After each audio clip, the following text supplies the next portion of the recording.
कि मोहम्मद यूनुस की गर्दन पूरी तरह से भारत के पंजे में है। अगर भारत की तरफ आंख उठाने की बांग्लादेश ने कोशिश भी की तो बिना मारे बांग्लादेश में तबाही आ जाएगी, क्योंकि भारत ने अगर 3 बीघा कॉरिडोर या 3 बीघा जो गलियारा है उसको लेकर कदम उठा लिया तो यूनुस छटपटा जाएंगे। मोदी जी ने 3 काम किए हैं। 3 कामों में यूनुस की पैंट गीली और पीली वो दोनों हो गई हैं। हमने किया क्या? आपको याद नहीं होगा शायद, लेकिन मोदी जी को याद था कि हमने 3 बीघा जमीन अपनी लीज पर दिया था एक बांग्लादेश को। एक तो बांग्लादेश से थोड़ा सा वहां पे जो मामला चल रहा है ना, अब संगीन होता चला जा रहा है और लोग दाएं के बाद अमृत मोंडाल को जिसके ऊपर ये बोल दिया था कि नहीं साहब ये तो आतंकवादी है। पहले बोला था कि ये नॉर्मल सिटीजन है, फिर बोला कि नहीं ये गुंडा था, गुंडागर्दी करने गया था, फिर बोला कि नहीं ये तो एक्सटॉर्शन यानी कि हफ्ता वसूली करने गया था, फिर बोला टेररिस्ट ही है तो उसको मार।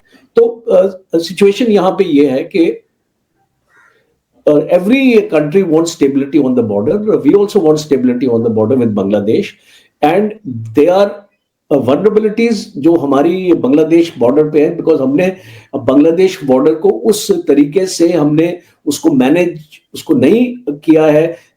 3 लिवरेजेस हैं भारत के पास जो बिना युद्ध लड़े बांग्लादेश को घुटनों पे ला सकता है, और वो बड़ा इंटरेस्टिंग जाना है। एक है फरक्का बैराज। आपको पता है कि मुर्शिदाबाद में गंगा नदी के पास एक बैराज बना है, 1972 में बना है बांग्लादेश बनने के बाद जी। थोड़ा सा उसको हमने टाइट कर दिया, ये जमीन ये वाली है।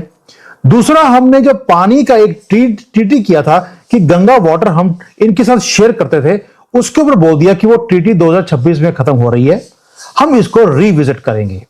और तीसरा, इनकी इकोनॉमी को थोड़ा सा झटका देने के लिए कुछ काम मोदी जी ने किया है। जय हिंद साथियों, भारत और बांग्लादेश का अंतर्राष्ट्रीय संबंध कुछ इस प्रकार है कि अगर बांग्लादेश कई बार हरकतें कर भी देता है तो भारत कोशिश करता है कि उसे नज़रअंदाज कर दिया जाए, क्योंकि साथियों भारत ने कई बार बांग्लादेश को बचाया है और उसकी गलतियां भी माफ़ की हैं। इस समय पिछले 6 महीने 1 साल भर में देख रहे हैं, जब से यूनुस की सरकार आई है तब से बांग्लादेश में हरकतें बढ़ती जा रही है, चाहे वो हिंदुओं के खिलाफ़ हो या भारत के खिलाफ़ हो। लेकिन साथियों भारत के पास ऐसे कई रास्ते हैं जिससे चाहे तो जब चाहे बांग्लादेश को बंद करवा सकता है, बांग्लादेश को भूखा मार सकता है, प्यासा मार सकता है। लेकिन साथियों भारत उन रास्तों को अपनाना नहीं चाहता है, क्योंकि साथियों भारत नहीं चाहता है कि एक पड़ोसी को खो दे, क्योंकि साथियों भारत पहले से ही पाकिस्तान जैसे दरिद्र पड़ोसियों का सामना कर रहा है। अब भारत नहीं चाहता है कि बांग्लादेश भी दरिद्रता के अकड़ में आ जाए, लेकिन साथियों उसके बावजूद भी बांग्लादेश मानने को तैयार नहीं है। और वो बैराज में 2 जगह पानी जाती है, एक तो गंगा में पानी जाती है जो कि बांग्लादेश में चली जाती है, दूसरा हुबली में पानी आती है।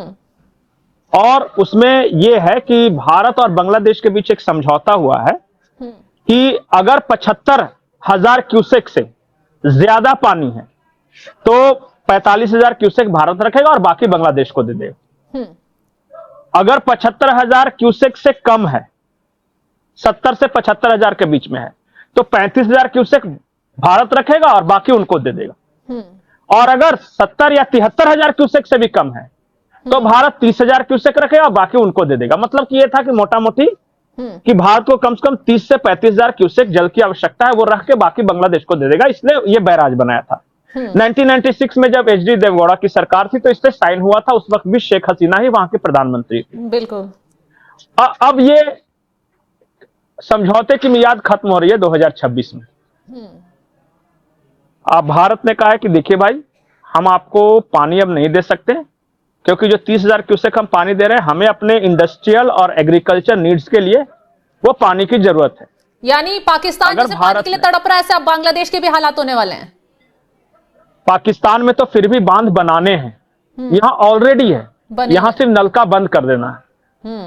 और अगर ऐसा हुआ तो बांग्लादेश के एक बड़े हिस्से में सुखाड़ की स्थिति पैदा हो जाएगी और वहां खेती बाड़ी सारी चौपट हो जाएगी। बिना मारे करेगा आप इतना ही समझ सकते हैं कि बांग्लादेश की 30% खेती इसी पानी पे निर्भर है, भारत के पानी पर। बिल्कुल, और वो भारत की मर्जी के ऊपर। ऐसा कोई यहाँ इंटरनेशनल ऑब्लिगेशंस नहीं, जैसे ये समझौता है अंतरराष्ट्रीय समझौता नहीं, ये सिर्फ भारत की सहृदयता है कि चलो भाई ठीक है हम देंगे। तो एक तो ये है। दूसरा है कि भारत में जो बांग्लादेश जितना एक्सपोर्ट करता है उसके पास एक्सपोर्ट के दो ही रास्ते हैं, दोनों भारत से होके गुजरते हैं। उसके पास अपना कोई रास्ता नहीं है। वो ज्यादा से ज्यादा बे ऑफ बंगाल में जा सकता है, लेकिन वो 74 नॉटिकल माइल से कम है, वो भारत का इलाका भारत चाहे तो बंद कर सकता है। अब ये तीनों काम कल रात को किए हैं और गेम ओवर कर दिया ढाका का। उनको बता दिया तुम्हारा बाप हम ही है।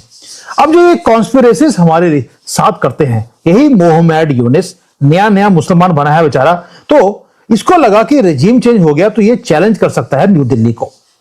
ये मनमोहन सिंह की गवर्नमेंट नहीं है, ना ही झुकने वाली सोनिया गांधी की गवर्नमेंट है। ये गवर्नमेंट थी मोदी जी की। हमने बोल दिया कोई बात नहीं बेटा, तुम्हें तुम्हारी ही भाषा में हम जवाब देंगे।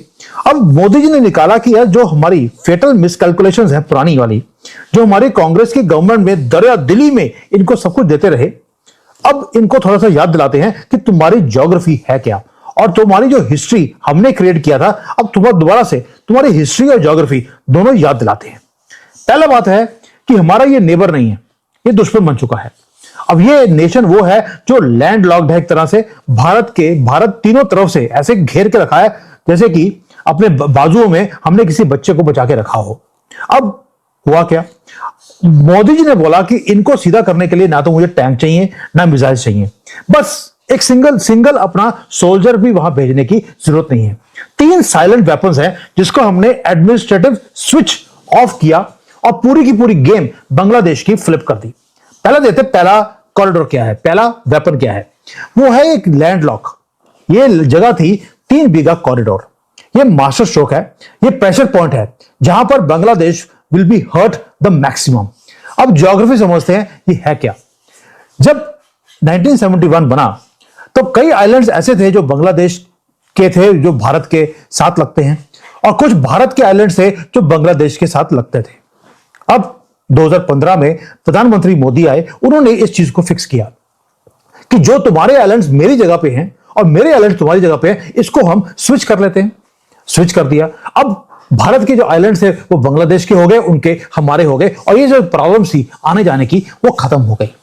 तो साथियों, अगर देखा जाए तो भारत किसी भी तरीके से बांग्लादेश पर चाहे तो कभी भी ऐसी फैसला ले सकता है जिससे बांग्लादेश को भूखा मरना पड़ सकता है। भारत और बांग्लादेश के बीच में अगर व्यापार रुकता है तो बांग्लादेश को बहुत ज़्यादा नुकसान होगा। भारत चाहे तो उसका ट्रांसपोर्ट रोक सकता है, वो चाहे तो समुद्र के जरिए उसका रास्ता घेर सकता है।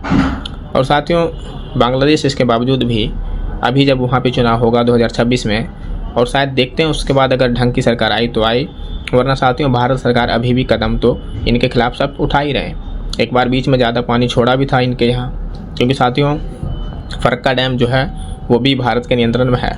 जब चाहे साथियों इस हिसाब से भारत अपना जो है कदम उठाता रहता है कि किस समय बांग्लादेश को कितने कब्जे में लेना है। क्योंकि साथियों अगर भावनात्मक तरीके से फैसला ले लिया गया तो साथियों बांग्लादेश तो बर्बाद हो जाएगा, लेकिन इससे इंडिया को इतना फ़ायदा नहीं होगा, और इसीलिए भारत इसका यूज करता है।